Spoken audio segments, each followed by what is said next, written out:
시어머니와 생활하는 어떤 집사님이 있었습니다. 그런데 남편이 어머니가 해주는 음식은 무엇이든지 다 맛있다고 하는 거예요.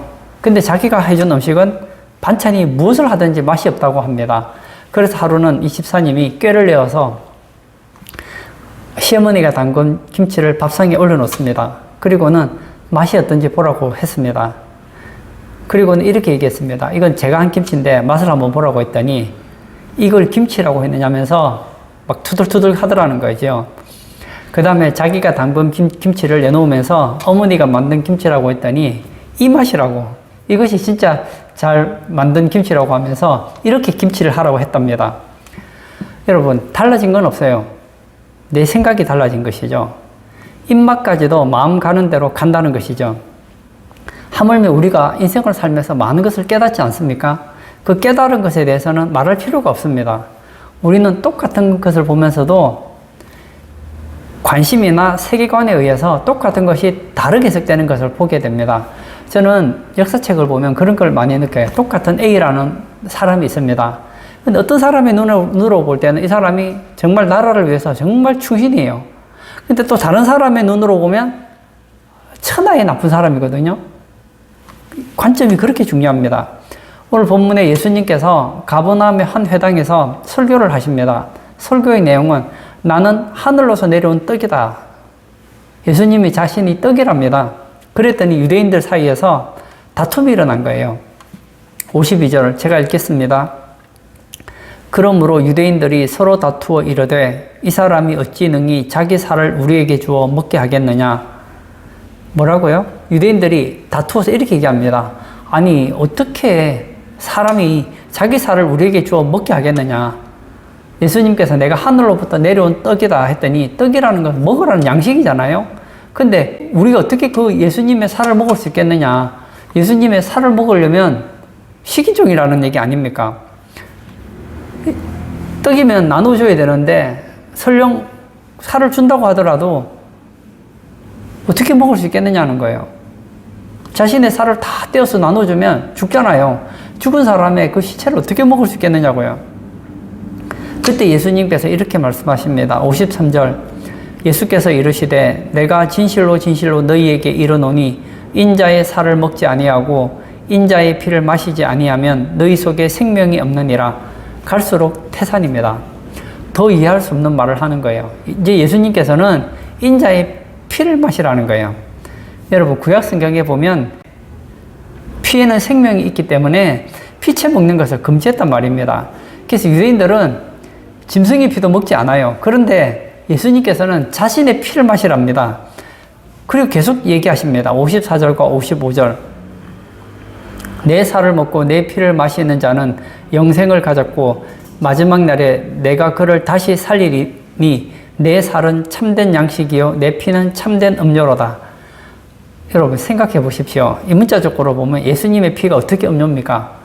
우리가 운동을 하거나 더운 여름에 목이 마를 때 음료수를 마시잖아요. 그럼 시원하지 않습니까? 그런데 그 음료수를 사람의 피를 음료수로 마시는 사람이 있으십니까? 없잖아요. 이 말을 듣고 많은 사람들이 이해가 안 되는 겁니다. 그래서 예수님을 떠났다는 거예요. 아무리 옳은 말을 해도 영이 어두운 사람은 알아듣지 못한다는 거예요. 왜 이 사람들이 알아듣지 못했을까요? 그것은 예수님이 하신 말씀을 문자 그대로 받아들였기 때문입니다. 여러분 똑같은 사건을 받아들일 때도 사건과 사물을 대할 때 의미와 그리고 그 말에 담겨있는 뉘앙스를 아는 것이 굉장히 중요합니다. 얼핏 생각하면 우리가 눈으로 보고 귀로 듣고 손으로 만지면 모든 것을 알 수 있을 것 같지만 영적인 일은 영적인 지각이 있어야 알 수 있다는 것입니다.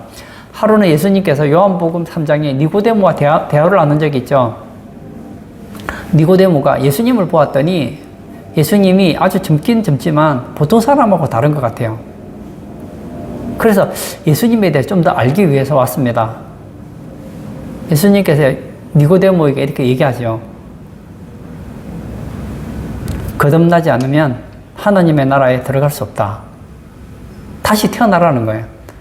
나는 이미 장성했는데 아니 내가 어떻게 어머니 뱃속에 들어가서 다시 나올 수 있겠습니까? 이게 뭐죠? 문자적으로 받아들이기 때문에 그렇다는 거예요. 예수님은 영적으로 얘기하고 계신데 니고데모는 이걸 문자로 받아들이니까 이해가 안 되는 겁니다. 콘스탄틴이 313년에 기독교로 공인하기 전에 로마의 10대 황제에 의해서 굉장한 박해를 받았습니다. 그 박해를 받은 주된 원인은 황제 숭배를 하지 않는다는 것이었습니다. 그런데 그 외에 또 중요한 이유가 있었는데 그것은 기독교는 부도덕하다는 거예요. 뭐 여러 가지가 있었지만 그 중에 하나는 기독교인들은 모일 때마다 성찬을 예식을 하는데 예수님의 살과 예수님의 피를 나눈다. 이 피와 살을 나눈다는 얘기를 들었습니다. 그러니까 살을 먹고 피를 먹는다. 그러면 이 사람들은 식인종이 아닌가 이런 오해를 했다는 거예요.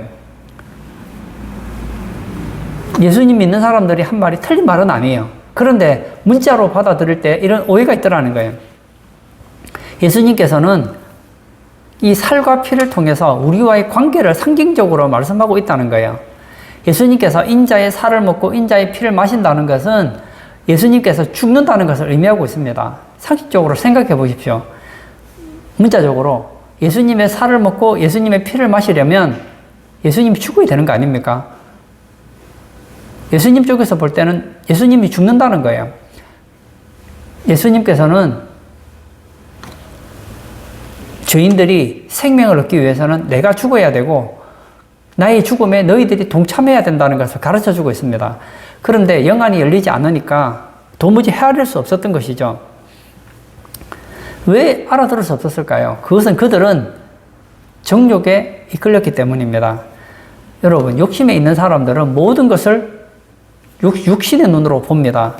유대인들이 예수님이 이렇게 따랐던 이유는 오병이어의 기적을 보았기 때문이죠. 그들의 관심은 배부르는 데 있어요. 근데 예수님의 관심은 살과 피를 먹고 마시는 데 있다고 하니까 이해가 되지 않는 거예요. 그들은 육신의 일에 관심을 두고 있으니까 예수님의 그 십자가의 그 보혈이 그리고 십자가의 그 생명의 역사가 그들에게 적용되지 않더라는 것입니다. 요한복음 13장에 보면 그들이 아무리 영적인 얘기를 해줘도 알아듣지를 못하니까 지금은 모르지만 후에는 알리라. 그리고 했던 유명한 말이 있죠. 귀 있는 자는 들을지어다. 지금은 모르지만 십자가에서 예수님께서 죽으시고 부활하시고 성령님을 보내주셔서 깨닫게 할 때에 그때 예수님이 하신 말씀을 알게 된다는 겁니다. 많은 사람들이 성경을 안다고 생각합니다. 근데 생각보다 성경을 아는 사람이 많지가 않아요. 사도행전에 성령이 오시고 나서 우리 안에 누가 계시느냐? 성령님이 계십니다. 예수님 믿는 사람 속에 성령님이 계셔서 우리에게 깨닫게 해주시지 않는다면 우리는 성경을 읽어도 문자적으로 읽지 영적으로 해석하지 못한다는 거예요. 사도 바울이 에베소 교회를 향해서 기도할 때 에베소서 1장 17절에 이런 말을 했습니다. 우리 주 예수 그리스도의 하나님 영광의 아버지께서 지혜와 계시의 영을 너희에게 주사 하나님을 알게 하시고, 여기 보면 지혜와 계시의 영, 이것을 좀 더 쉽게 설명하면 지혜와 계시의 성령으로 번역하는 것이 좋습니다. 다시 말하면 하나님을 충만하게 알 수 있는 지혜와 계시의 영을 달라고 하는 것입니다. 어떤 사람은 성경을 읽어도 몰라요. 물론 아담 이야기를 읽으면 아담 이야기를 알아요. 역사서를 읽으면 역사 이야기를 알고 사복음서를 읽으면 사복음서의 내용을 압니다. 그런데 거기에 담겨있는 영적인 의미를 깨닫지를 못한다는 거예요. 다시 말하면 성령의 기름 부으심, 성령님께서 충만하게 임하셔서 깨닫게 해주셔야 된다는 거예요. 모든 성경은 하나님의 감동으로 된 것이기 때문에 성령님께서 깨닫게 해주시지 않으면 이거 역사책처럼 보게 된다는 거예요. 지혜와 계시의 영을 통해서 우리는 하나님의 놀라운 비밀을 알게 됩니다. 시편 119편 18절에 내 눈을 열어서 주의 율법에서 놀라운 것을 보게 하소서. 눈이 열어져야 돼요. 똑같이 있어도요, 눈이 열리지 않은 사람은 무슨 말을 하는지 잘 모릅니다. 주의 율법에서 놀라운 것을 보려면 눈이 열어져야 된다는 거예요. 제가 예전에 일반 대학을 다닐 때 이제 교수님에게 강의를 들어요. 듣다 보면은 역사 얘기를 막 하잖아요. 역사 이야기에 성경 얘기가 있잖아요. 그러면 성경 얘기를 해줘요. 그러면 저 교수님이 참 성경에 대해서 참 박식하구나 하는 얘기를 들어요. 그런데 그분에게 있어서 성경은 뭐냐? 하나의 정보에 지나지 않더라고요. 예수님이 이 땅에 오셨다. 다 알아요. 예수님이 이 땅에서 하나님의 나라를 전하셨다. 다 알아요. 예수님이 기적을 행하셨다. 알아요. 예수님이 십자가에 왜 죽으셨느냐? 인간의 저 문제를 해결하기 위해 십자가에 죽으셨다. 알아요. 그리고 부활하셨다. 뭐 승천하셨다. 다 알아요. 예수님이 다시 오신다. 오셔서 하나님의 나라를 이룬다는 것도 다 알아요. 그런데 그게 나하고 상관이 없는 거예요. 그건 지식이지 신앙이 안 되는 거예요. 그래서 바울은 기도합니다. 지혜와 계시의 영이 충만하게 임하여야지 하나님 말씀을 알게 되는 거예요. 예수님께서 지금 유대인들에게 영적인 얘기를 해주고 계십니다. 그런데 그 얘기를 듣고는 있는데 이해가 안 되는 거예요. 아니, 어떻게 우리 보고 자기 살을 먹으라고 하느냐? 어떻게 사람의 피가 참된 음료가 될 수 있느냐? 대체 무슨 소리를 하는 거냐? 이해가 안 되는 겁니다. 많은 사람들이 교회에 나와서 위로를 받기를 원한다고 합니다. 교회에 와서 위로받고 격려해주는 그런 말씀을 기대하고 교회에 옵니다. 많은 분들이 교회에 와서 내 상한 심령을 좀 위로받고 세상 살면서 얼마나 힘들어요. 교회에 와서 하나님 말씀으로 위로받고 격려받고 그러기를 원합니다. 그런데 기독교 핵심 진리를 보면 무시무시합니다. 왜냐? 기독교 핵심 진리는 바로 피거든요. 제가 레위기를 설교할 때 레위기의 핵심이 뭐냐? 피라는 거예요. 피. 피 하면 무시무시한 얘기 아닙니까? 피가 전제되려면 동물이 죽어야 되거든요. 수많은 짐승들이 죽어나가야지 피가 나오는 거 아닙니까? 예수님께서 살과 피를 먹어야 된다. 이것은 잔인한 내용입니다. 원래 유대인들은 자신들의 가능성을 누구보다 철저히 믿는 민족이었습니다. 내가 조금만 더 노력하면 건전하고 도덕적인 하나님의 나라를 만들 수 있다고 그들은 믿고 있었습니다. 그런데 하나님의 말씀은, 그리고 예수님의 말씀은 전혀 그런 것이 아니었다는 거예요. 많은 사람들은 내가 조금만 더 노력하면 세상은 더 좋아지고 나는 더 괜찮은 사람이 될 거라고 생각합니다. 오늘날도 그렇지 않습니까?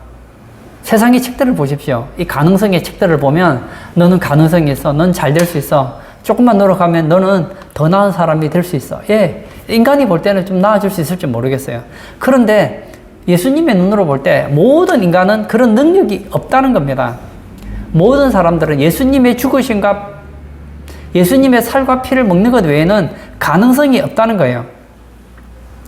우리 인간이 새로운 인생을 살 수 있는 유일한 길은 사람이 아닌 하늘에서 보냄받은 그분이 죽으셔야 가능하다는 것을 가르쳐 주겠다는 거예요. 우리는 이 시대 개인적인 이름으로 거래를 합니다. 무슨 물건을 사더라도 개인이 사고 거래를 하더라도 개인이 합니다. 그러나 옛날에는 이 개인이라는 것은 존재하지 않았습니다. 대표자가 모든 일을 하는 거예요. 우리 집안의 일은 내가 하는 게 아니에요. 우리 집안의 대표자가 하는 거예요. 그리고 그 나라와 나라의 일은 개인이 하는 게 아닙니다. 나라의 대표자가 하는 거예요. 대표자가 계약을 하면 내가 동의를 하든 동의하지 않든 나도 계약을 하는 것이고, 예를 들어서 을사오적이라는 그런 얘기가 있잖아요. 우리나라 국민들은 대부분 나라를 일본에게 넘기지 않았습니다. 그런데 우리나라를 대표하는 사람이 일본에게 나라를 넘기니까 우리가 원하든 원치 않든 나라가 일본에게 넘어갔지 않습니까? 마찬가지예요. 우리 최초의 인간은 아담입니다. 아담은 하나님과 계약을 맺었습니다. 우리가 아담을 원하든 원하지 않든 아담에게 관심이 있든 없든 중요하지 않아요. 아담은 인간의 대표입니다. 최초의 인간 아담은 인간을 대표하고 있습니다. 그 인간과 하나님이 계약을 맺었습니다. 어떤 계약이죠? 생사의 계약입니다. 인류의 대표인 아담이 하나님 말씀에 순종하면 하나님께서는 영원한 생명을 주시고 하나님처럼 영광스러운 존재가 될 것이지만, 하나님을 불순종하고 배반할 때는 진노 가운데 죽는다는 것입니다. 그런데 우리 조상이 무엇을 택했느냐? 하나님 말씀에 순종하는 것을 택한 것이 아니라 하나님 말씀에 불순종하는 반역을 택했다는 거예요. 아담은 하나님과의 약속을 충실하게 이행하지 않았습니다. 아담은 얼마든지 죄를 짓지 않을 수 있음에도 불구하고 하나님의 뜻을 거역하고 죄를 지었습니다. 그래서 인간에게 죽음이 찾아온 거예요. 아담 이후로 모든 인간이 죽었습니다. 우리 조상들도 죽었고 저도 죽을 것이고 우리 다음 세대들도 죽을 것입니다. 왜 죽지요? 아담이 인류를 대표해서 하나님과 계약을 맺었기 때문입니다. 모든 인간이 기다리고 있는 것은 가능성이 아니에요. 이 땅에 있는 모든 인간이 기다리고 있는 것은 무엇이냐? 죽음이요, 저주요, 절망이요, 파멸밖에 없다는 거예요. 왜냐하면 모든 인간은 하나님 보실 때 저주받은 자들이기 때문입니다. 어떤 경우에 우리 주변에 보면 탁월한 능력을 가진 사람들이 있습니다. TV 보세요. 예능을 잘해서 수많은 사람들에게 인정을 받는 사람들이 있죠. 또 노래를 잘 부르는 사람, 또 운동을 잘하는 사람, 또 다양한 어떤 기능들을 가지고 돈도 많이 벌고 사람들에게 인정받고 그런 분들도 계십니다. 그런데 여러분, 이것은요, 멸망으로 달려가는 열차 안에서 잠시 인정받는 것에 지나지 않는다는 거예요. 여러분, 멸망을 향해 달려가는 기차가 있습니다. 잠시 후면 그 기차는 멸망으로 가는 여기에 도착하게 될 거예요. 그 모든 그 기차에 탄 사람들은 다 멸망을 향해 간다는 거예요. 아담 이후로 모든 인간들은 그 멸망을 향해 가는 기차를 타고 있습니다.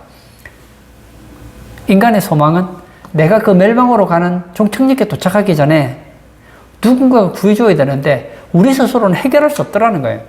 이제 누군가가 도와줘야 됩니다. 저주받은 우리 자신 외에 누군가가 도와주지 않으면 우리는 소망이 없다는 거예요.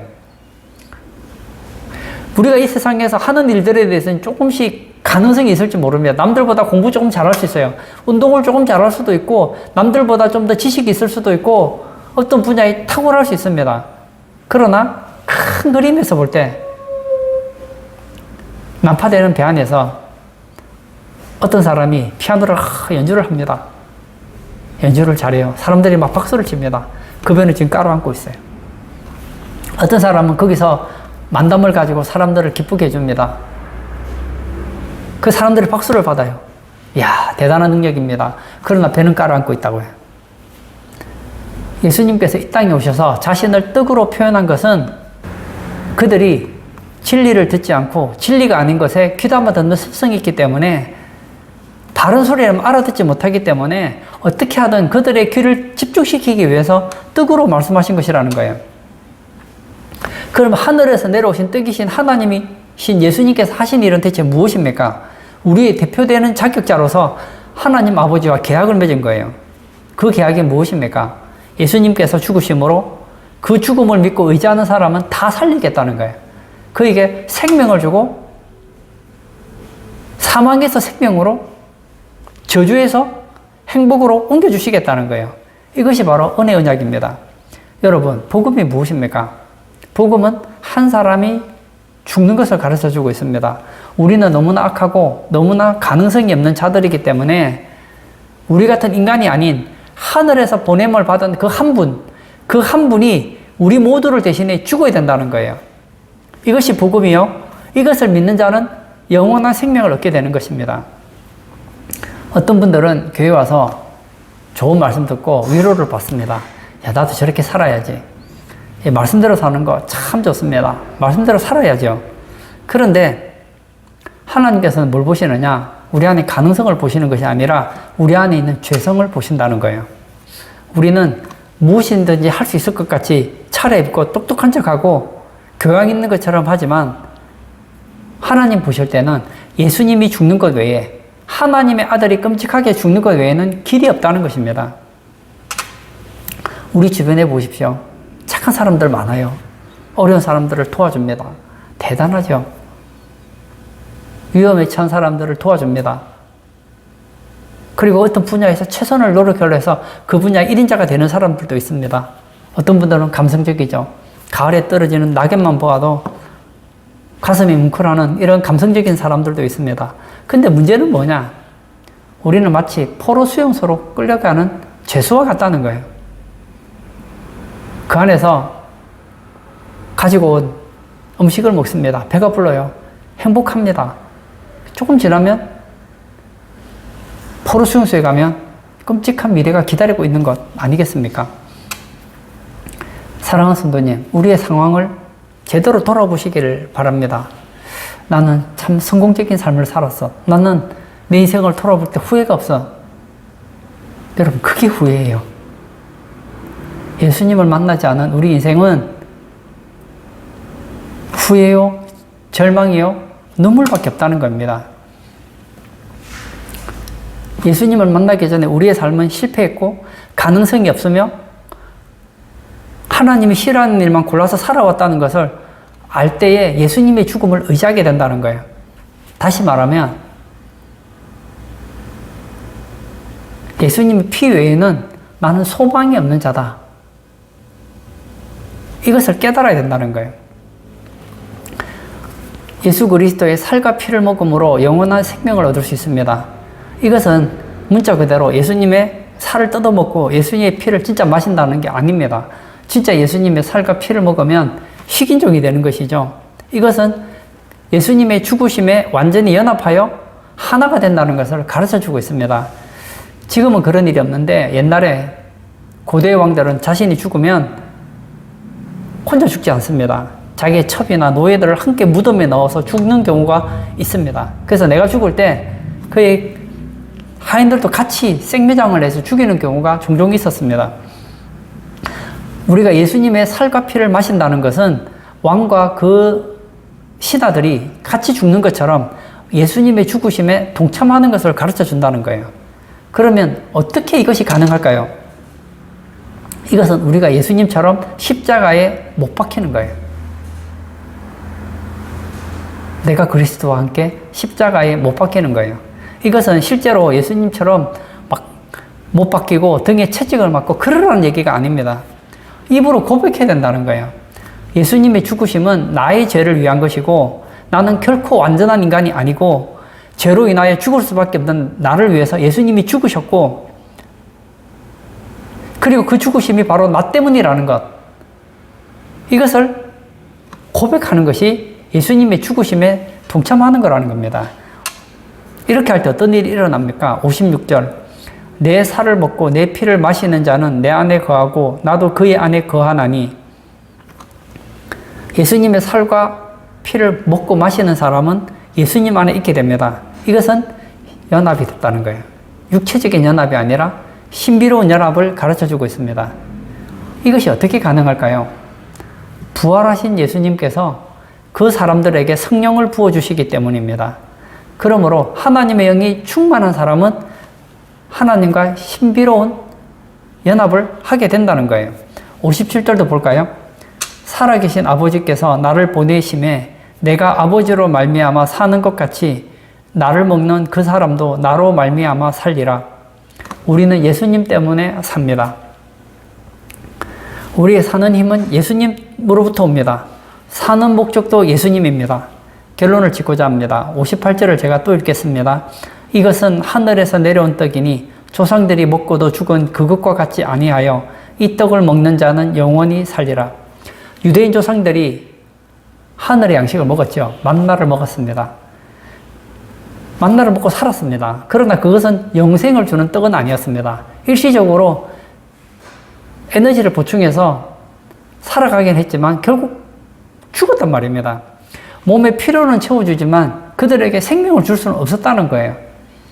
이 만나는 누구를 예표합니까? 바로 예수님을 말씀하고 있다는 거예요. 이스라엘 백성들이 광야에서 만나를 먹음으로 생명을 유지했던 것처럼 지금 유대인들에게 예수님께서는 내가 바로 그 만나라는 거예요. 나를 먹고 내 살을 먹고 내 피를 마셔야 산다는 거예요. 이 얘기를 왜 하십니까? 그들로 하여금 충격요법을 주는 거예요. 대체 예수님이 무슨 말씀하시는가 더 집중하기 하기 위해서 예수님께서는 영적인 얘기를 지금 상징으로 얘기하고 있는 거예요. 그 얘기를 알아듣지를 못하는 거예요. 왜냐? 그들은 영적인 것에 관심이 없기 때문입니다. 그들은 자신의 가능성을 믿고 있었기 때문입니다. 오늘도 마찬가지예요. 자신에게 가능성을 두고 있는 사람은 성경을 보면 잘 와닿지 않습니다. 미국에 가장 영향력을 미쳤던 사람 중에 한 사람인 이 벤자민 플랭클린이라는 분이 계시죠. 이분이 어마어마하게 많은 일을 했습니다. 자서전을 읽고 굉장히 도전을 많이 받았어요. 참 대단한 분이시구나. 근데 그가 청교도 집안에 태어났는데 부모님이 다 예수님 믿어요. 근데 그가 교회를 떠나게 됐던 이유가 하나 있었습니다. 그 자서전을 보았더니 이분이 교회를 떠났던 이유가 교회는 인간의 가능성을 인정 안 한다는 거예요. 이 벤자민 플랭클린은 어떤 생각을 가졌느냐? 내가 노력만 한다면 난 얼마든지 괜찮은 사람이라고 생각하는데 교회에서 가르쳐주는 원색적인 교리를 들어보면 나에겐 소망이 없더라는 거예요. 내가 아무리 열심히 살아도 나는 죄인이고 나는 예수님의 그 피공로를 의지하지 않으면 예수님의 살과 피를 먹지 않으면 나를 위해서 기다리고 있는 것은 영원한 파멸밖에 없다는 것을 알았기 때문에 그걸 인정할 수가 없더라는 거예요. 그래서 그는 교회를 떠나게 됩니다. 세상적으로 그가 얼마나 위대한 일을 많이 했는지 몰라요. 그러나 그는 불쌍합니다. 이 벤자민 플랭클린의 자서전에 보면 이분은 지적인 욕구가 많아서 설교를 잘하는 목사님들이 설교를 하러 오면 강의를 많이 들으러 갔다고 했습니다. 그리고 듣고 은혜를 받으면 헌금도 많이 하고 기부도 많이 했대요. 그런데 원색적인 복음, 인간은 죄인이다. 인간에겐 가능성이 없다. 인간의 미래는 죽음이요, 사망이요, 저주요, 지옥밖에 기다리는 것이 없다. 인간이 새롭게 되는 길은 인간의 가능성이 있는 것이 아니라 예수님이 십자가에 죽으시고 부활하는 것밖에 없다는 그런 얘기를 하면 귀를 막았다는 거예요. 그런 얘기를 하면 두 번 다시 가지 않았다는 거예요. 지금 유대인들이 그렇지 않습니까? 예수님께서는 말씀하시죠. 내 살을 먹고 내 피를 마셔야 된다. 예수님의 죽으심에 동참해야 된다. 얘기를 하지만 그들은 싫은 거예요. 그들은 가능성을 믿었기 때문에. 그들이 필요한 것은 육신의 필요를 채워주는 예수가 필요했지 영적인 문제를 해결해주는 그 예수는 필요 없었단 말이에요. 그리고 문자적으로 예수님 말씀을 받아들이니 깨닫지를 못하는 거예요. 우리 주변에 성경을 아는 사람들 참 많이 있습니다. 그분들 예수님 믿나요? 안 믿습니다. 우리 성도님들은 예수님의 살과 피를 먹고 마심으로 예수님과 영적인 연합을 이루시고 참으로 복된 신앙생활 하시기를 축복합니다. 이 시간 한번 같이 기도하기를 원합니다. 지금 세상의 가장 큰 정신 중에 하나는 인간에겐 가능성이 있다는 거예요. 우리가 조금만 더 노력하면 우리는 더 괜찮아질 것이고 우리 미래는 좋아질 것이라고 믿고 있습니다. 아닙니다. 그렇지 않습니다. 우리의 미래는 좋아지는 것이 아닙니다. 점점 나빠져요. 이 땅에서 100년 남짓 인생을 살다가 죽고 나면 우리는 영원한 파멸에 처하게 됩니다. 이 시간 기도할 때 주님, 내게는 1%의 가능성도 없습니다. 예수님의 은혜가 아니면 내 미래는 파멸이요, 절망이요, 죽음밖에 없습니다. 예수님의 죽으심과 부활을 제가 의지합니다. 예수님의 피를 붙잡습니다. 날마다 예수님의 피와 살을 먹고 마시고 주님 안에서 신앙생활하는 그런 복된 성도 되게 해달라고 우리 기도하시고 자유롭게 개인 기도하도록 하겠습니다.